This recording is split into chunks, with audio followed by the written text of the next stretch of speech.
Now, DocsCloud has a really important feature called Docsignature, which means that you can now let people sign certain documents like a non-disclosure agreement or a DPA, for example, if you are needing to have some kind of GDPR regulations in place.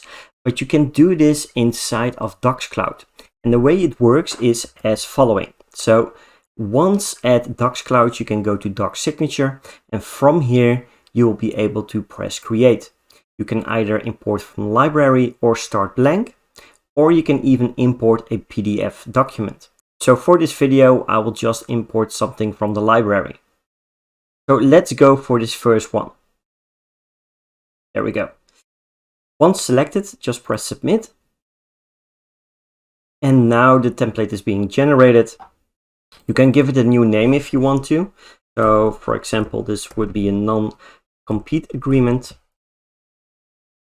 If you want to preview it right away, you can do so here. And you can also have instructions. So this agreement is entered upon, and then you can fill in your data if you want to. And then at the end, you will be able to see the whole entire document and where people can sign certain things. So as you can see here, the company, employee in the presence of 2 witnesses, right? So if your document is ready and you fill in all the details, you can just press next. From here, you can select your data points. You can also select your text font. So for example, if you want to do something different, you can do so as well. Some kind of writing style, right? But you can also do just, let's go for Roboto. You can also select your date format. So that's a little bit depending on what you want to. The date format for me is correctly assigned, so I will leave it like this. So if I were to say myself, and let's get that in. And if I want to add anyone else, I can do so as well. So also let's do a John Doe. And let's do a random Gmail. Hope this does not this does not exist. And you can see that we are now filled this in. If we wanted to, we can do another one, as you can see. And let's do one more.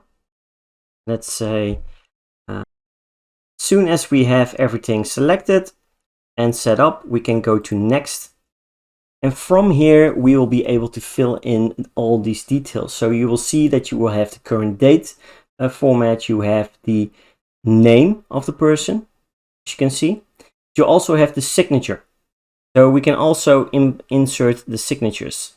So that's also a good thing to note. If you want to go to the next page, this one has 6 pages. So let's go over to the last one. We can then fill in everything, right? So we can fill in the company, the employee, and in the presence of witnesses. So the only thing you need to do here, so let's say I am the company name.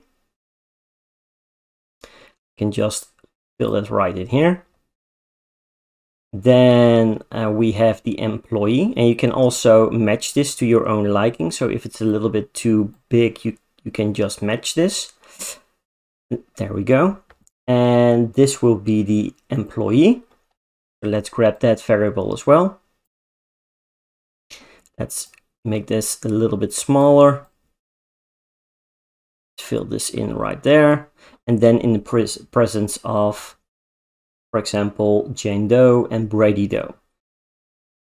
If you're done and if you have filled in every details, then we can just press next.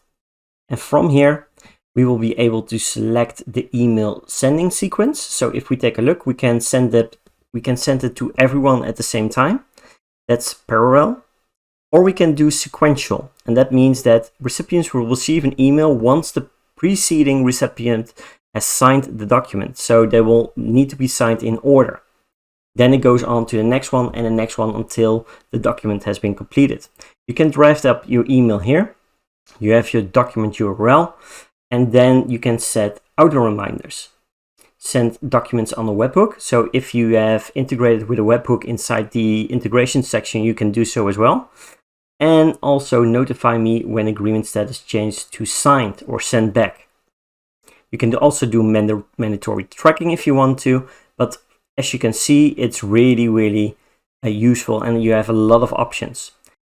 So if we go back, you will see that we have an overview of the edited template, right? So the edited document.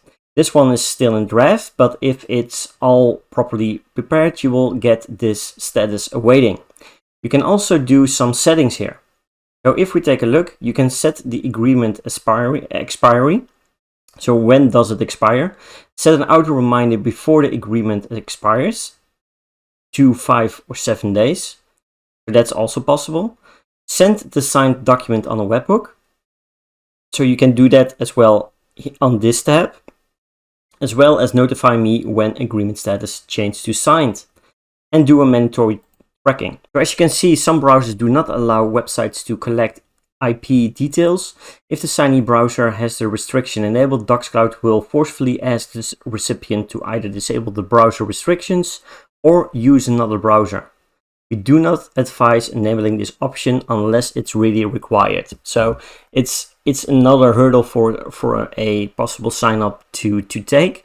So if you do not want to do this, if it's not needed, just turn it off and then say submit to enable the changes.